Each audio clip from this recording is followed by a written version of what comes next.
Hello बच्चों, today we are going to discuss our class 6 mathematics worksheet 14. Date is 12th November 2020 and topic is fraction. So today we are going to discuss about fraction. Fractions mean एक part, टुकड़ा. किसका टुकड़ा? एक whole object का, यानी पूरे एक complete object का एक part. So a fraction is a number representing a part of a whole. The whole may be a single object or group of object. तो एक सिंगल ऑब्जेक्ट भी हो सकता है, जैसे आपकी चॉकलेट में क्या होता है, इक्वल पार्ट्स में वो स्क्वायर्स में डिवाइडेड होती है ना. या फिर ग्रुप ऑफ ऑब्जेक्ट्स हो सकता है, जैसे 10 टॉफीज़ हैं, हमें उसे 5 इक्वल पार्ट्स में डिवाइड करना है, यानी हमने टू पार्ट्स टू जो टॉफीज़ हैं उनके ग्रुप्स बना दिए. तो इस तरह से हमारा फ्रैक्शन हम रिप्रेजेंट कर सकते हैं. तो जब भी हम फ्रैक्शन की बात करते हैं, तो हम जब भी पार्ट्स डिवाइड करते हैं, तो it must be ensured that all the parts are equal. अब हम घर में भी नॉर्मल अगर कोई पिज़्ज़ा ही है, ये हमारा पिज़्ज़ा है, हम इसे इक्वल पार्ट में डिवाइड करना चाहते हैं, यानी हाफ ऑफ देना चाहते हैं. अगर वो इक्वली डिवाइडेड नहीं होगा, यानी एक पार्ट छोटा होगा एक पार्ट बड़ा होगा, तो फिर लड़ाई होगी ना, बड़ा पार्ट कौन लेगा. तो इसलिए जब भी हम फ्रैक्शन की बात करते हैं, तो हम होल ऑब्जेक्ट को, कंप्लीट ऑब्जेक्ट को इक्वल पार्ट्स में डिवाइड करते हैं, चाहे हम उसे 2 पार्ट्स में डिवाइड करें, चाहे 4, 8, जो भी हम उसे करेंगे. तो जब भी हम फ्रैक्शन को डिवाइड करते हैं, मतलब जो भी ऑब्जेक्ट है उसे डिवाइड करते हैं, तो हमने देखा हमने इक्वल पार्ट्स में डिवाइड करना है.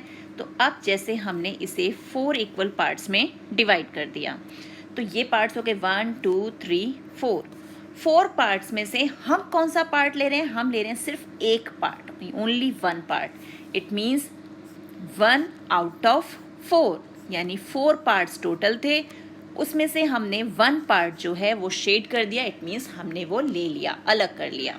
तो इस जो ये बार साइन के नीचे जो नंबर है, ये होता है हमारा डिनोमिनेटर, और जो ऊपर नंबर होता है दिस इज न्यूमरेटर.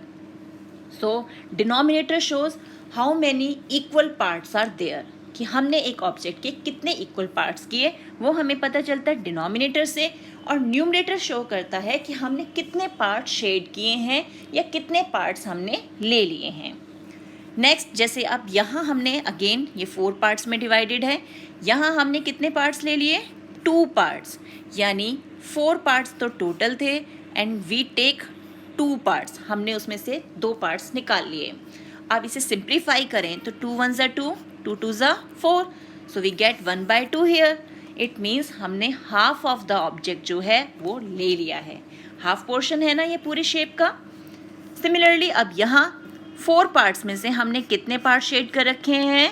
1 2 3 पार्ट्स, यानी 4 टोटल पार्ट्स हैं और उसमें से हमने 3 पार्ट्स ले लिए. सो अब हमें क्या ध्यान रखना है?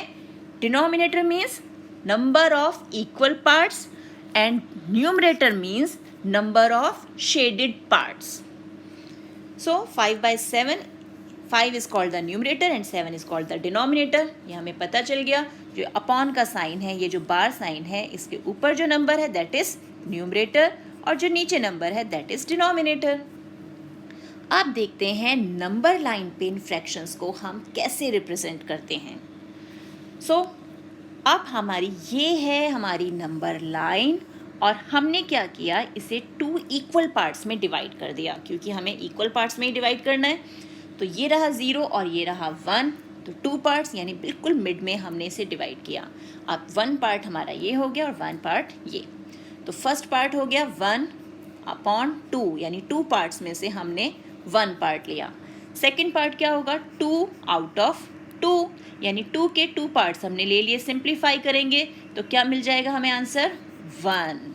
तो 2 आउट ऑफ 2 का मतलब है कंप्लीट ऑब्जेक्ट, पूरा का पूरा ऑब्जेक्ट हमारे पास है. नेक्स्ट हमने क्या किया, नंबर लाइन के 4 इक्वल पार्ट्स किए. तो this time we get 1 2 3 4, 4 equal parts. तो फर्स्ट पार्ट 1 आउट ऑफ 4, यानी 1/4, 2 आउट ऑफ 4, यानी 2/4, ये 3/4, and this one is 4/4 which is equal to whole object that is 1. और इसमें अगर हमें 2/4 रिप्रेजेंट करना है तो ये हो गया हमारा 2/4. हमें 3/4 कहा जाएगा तो हम इसको सर्कल कर देंगे, ये हो गया 3/4। अब नेक्स्ट नंबर लाइन में हमने क्या किया, हमने अब इस टाइम नंबर लाइन को कितने पार्ट्स में डिवाइड किया है, 8 पार्ट्स में।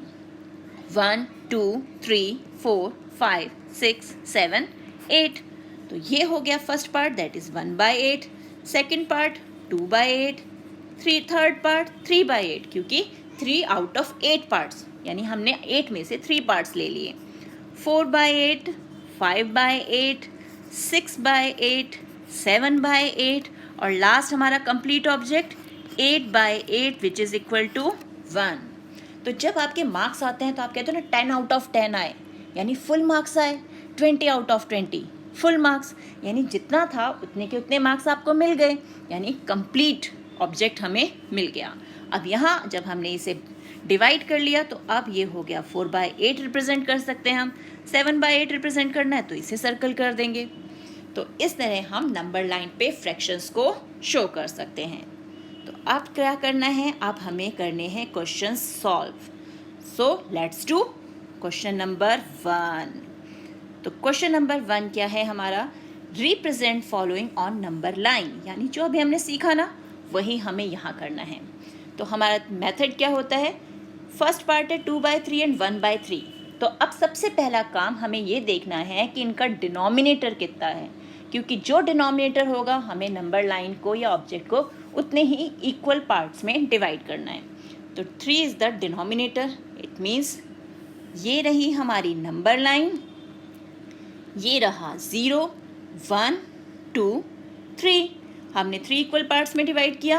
फर्स्ट पार्ट हो गया 1/3, 2/3 एंड दिस वन इज 3/3, जो हमारा कंप्लीट 1 हो गया, यानी ये हो गया पूरा 1। अब हमें क्या प्रेजेंट करना है, 2/3 एंड 1/3। तो ये रहा 2/3 और ये रहा 1/3। नेक्स्ट अब कितने पार्ट्स करने हैं, डिनोमिनेटर चेक करो जल्दी से, 5 पार्ट्स, यानी अब हम नंबर लाइन को 5 इक्वल पार्ट्स में डिवाइड करेंगे। ये 0 देन 1 2 3 4 5। अब फर्स्ट पार्ट हो गया 1/5, 2/5, 3/5, 4/5, 5/5, यानी कंप्लीट ऑब्जेक्ट 1। अब हमें क्या प्रेजेंट करना है इसमें, 2/5, यानी ये रहा हमारे पास, 3/5 ये रहा। हो गया ये भी सॉल्व। अब 6 पार्ट को देख के जल्दी बताओ नंबर लाइन को कितने पार्ट्स में डिवाइड करना है, 6 पार्ट्स में। Very good. तो अब हम नंबर लाइन ड्रॉ करेंगे और उसे 6 पार्ट्स में डिवाइड कर देंगे, और 6 भी कौन से, इक्वल पार्ट्स, यानी ये जो मार्क हमें लगाने हैं ये इक्वल डिस्टेंसेस पे लगाने हैं। 1 2 3 4 5 6। तो ये हो गया 1/6, 2/6, 3/6, 4/6, 5/6 और 6/6 मतलब 1। तो यहाँ मिल गया हमें 1/6 और 5/6 कहाँ है, ये रहा। हो गया ये भी सॉल्व। और डी पार्ट में कितने पार्ट्स करने हैं हमें, इक्वल पार्ट्स 7। अब आपको समझ में आ गया, यानी अब ये हो गया 0 1 2 3 4 5 6 7। तो फर्स्ट पार्ट हो गया 1/7, 2/7, 3/7, 4/7, 5/7, 6/7 एंड 7/7। और 7/7 क्या बन गया, 1। तो अब 3/7 शो करना है, ये रहा 3/7 और 6/7 मिल गया हमें यहाँ। हो गया नंबर लाइन पे रिप्रेजेंट। अब देखते हैं नेक्स्ट क्वेश्चन क्या है। नेक्स्ट क्वेश्चन है, right the fraction for the points A and be on the number line. यानी अभी हमने फ्रैक्शंस को नंबर लाइन पे रिप्रेजेंट किया, अब नंबर लाइन पे जो पॉइंट्स हैं उन्हें फ्रैक्शंस में कन्वर्ट करना है। तो अब सबसे पहला काम हम देखें कितने पार्ट्स हैं। तो ये हो गया 1 2 3 4 5 6 पार्ट्स हैं, यानी ये हो गया 1/6। 1 में से 6 में से 1 पार्ट है, ये 2 आउट ऑफ 6, 3/6, 4/6, 5/6, 6/6, इसलिए ये हो गया 1।